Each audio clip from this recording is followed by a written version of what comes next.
عليكم ورحمة الله وبركاته. الحمد لله رب العالمين، والصلاة والسلام على رسوله الكريم. أما بعد، فأعوذ بالله من الشيطان الرجيم. بسم الله الرحمن الرحيم. إن الله لا يغير ما بقوم حتى يغيروا ما بأنفسهم. محترم حکم صاحبان، مشفق و مربی اساتذہ کرام، مہمانان اکرام اور میرے سامنے بیٹھے ہوئے عزیز ساتھیوں، آج کے اس سالانہ انجمن میں میرا موضوع ہے مسلمانوں کی موجودہ مشکلات اور ان کا حل۔ ہر طرف شور ہے، مسلمان تباہ کیے جا رہے ہیں، کوئی ان کا پرسان حال نہیں۔ جس کو دیکھو وہ مسلمانوں کو مٹانے کے در پہ ہے، جس طرف نظر ڈالو وہ مسلمانوں کو کمزور کرنے کی سازشیں ہو رہی ہے۔ مسلمان کبھی دنیا کے اکثر حصے پر حکمرانی کی تھی، بڑی بڑی صاحبان اقتدار سلطنتوں کو تہوبانا کر رکھ دیا تھا، بڑے بڑے جاو حشم غرور تمکنت کے مالک اور بات اقتدار کے چھکے چھڑا دیے تھے۔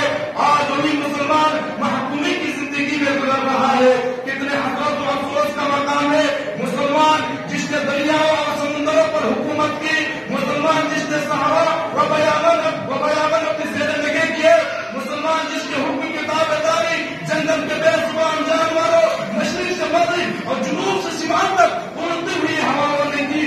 آج انہیں مسلمان حیران و پریشان افسردہ غمناک زندگی کے مقابلے میں بے بس و بے قصد اور لاچار و مجبور نظر آ رہا ہے۔ آخر ایسا کیوں ہوا؟ مسلمانوں کو یہ دن کیوں دیکھنا پڑا کہ اسباب و عوامل نے جنہوں نے مسلمان کے عروج کو زبان سے، اقتدار کو محکومی سے، عزت و نمواری کو زینت خالص سے بدل دیا۔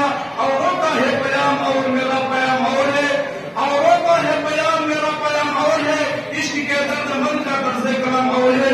محترم دوستو، آج ہم کو اپنے اندر تبدیلی پیدا کرنے کی ضرورت ہے، اپنے آپ کو بدلنے کی ضرورت ہے، اتنا بدلنے کی ضرورت ہے کہ ہمارے ساتھ ہمارا ماحول بدل جائے، ہمارے حالات بدل جائے، ایک نئی دنیا ہو، نئی فضا ہو، نئی آب و ہوا ہو۔ ان اللہ لا یغیر ما بقوم حتی یغیروا ما بانفسہم۔ قرآن نے آج تک اس قوم کی حالت نہیں بدلی، نہ وہ جس کو خیال آپ اپنی حالت بدلنے کا۔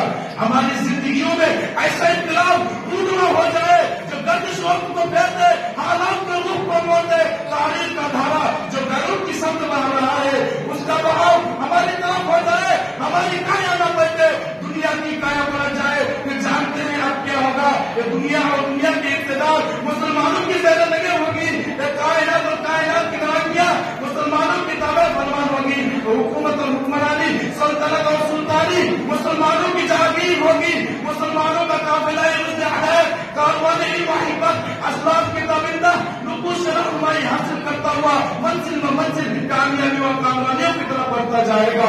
آج مسلمانوں کو اپنی سبوں میں اتحاد و اتفاق پیدا کرنے کی ضرورت ہے، اختلافات کو مٹانے کی ضرورت ہے اور ایک دوسرے کی خدمت میں شریک ہونے کی ضرورت ہے۔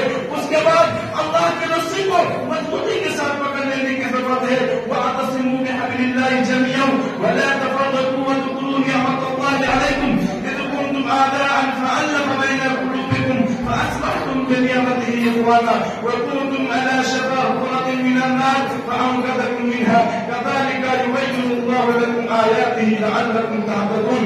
تم سب مل کر اللہ کی رسی کو مضبوطی سے پکڑ لو اور آپس میں متفرق نہ ہو جاؤ، اور اللہ کی اس نعمت کو یاد کرو کہ آپس میں تم دشمن تھے، اس نے تمہارے دلوں میں محبت پیدا کر دی، بس تم اللہ کی نعمت کی وجہ سے بھائی بھائی بن گئے، اور تم جہنم کے گڈھے کے کنارے پر تھے، اس نے تم کو بچا لیا۔ اللہ تعالیٰ تمہارے لیے اپنی نشانیوں کو اسی لیے بیان کرتا ہے تاکہ تم ہدایت پا جاؤ۔ آپ کے جس ماحول میں حضور صلی اللہ علیہ وسلم تشریف لائے تھے اس میں بھی اختلافات تھے، لوگ ایک دوسرے کے جانی دشمن تھے، خون کے پیشے تھے، معمولی باتوں پر خون کی ندیاں بہا جاتی تھی۔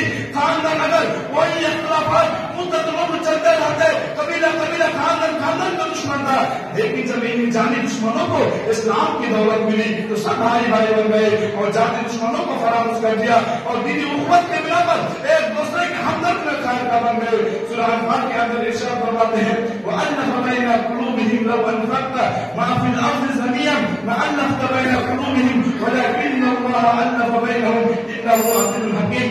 اللہ تعالیٰ نے ان کے دلوں کے درمیان محبت پیدا کر دی.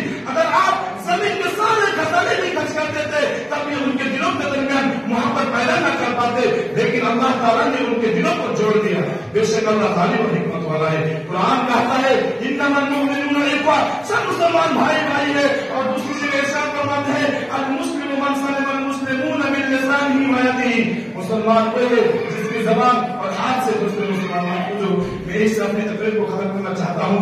آخر میں اللہ رب العالمین سے دعا ہے کہ اللہ تعالیٰ ہم تمام انسانوں کو اللہ کی رسی کو مضبوطی کے ساتھ پکڑنے کی توفیق دے. آمین.